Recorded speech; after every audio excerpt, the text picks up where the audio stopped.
Hi, I'm Nolan from paintbasket.com. You're watching our series of videos on how to create the perfect painting.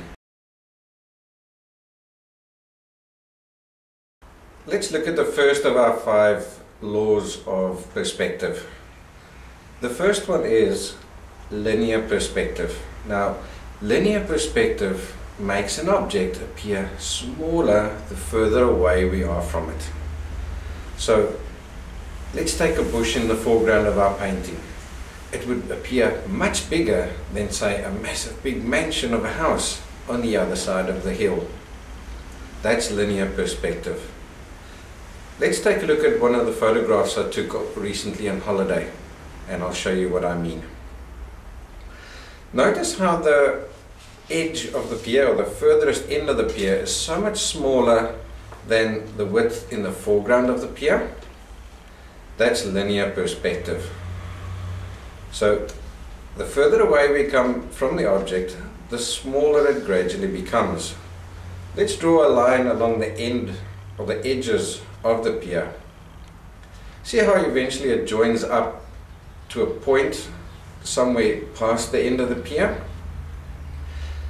There where the pier would become smaller and smaller and smaller up to a point where it would look like a dot in the distance. That dot is called our vanishing point. Now, interestingly enough, that dot or vanishing point always is on the horizon. Here you can see I've drawn a line to show you the horizon.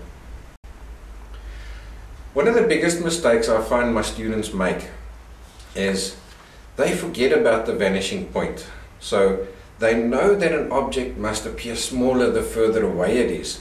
But what they then do is they just make the object smaller without taking the vanishing point into consideration. Now, more often than not, what happens is they make the object too small too soon. What happens then?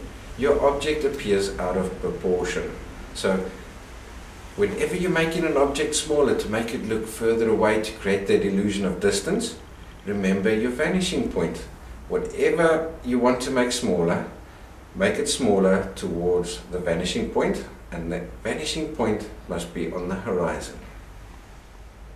If you've enjoyed this section of the video on how to create the perfect painting, why not head over to our website, paintbasket.com, and we'll give you free access to the full 2-hour course.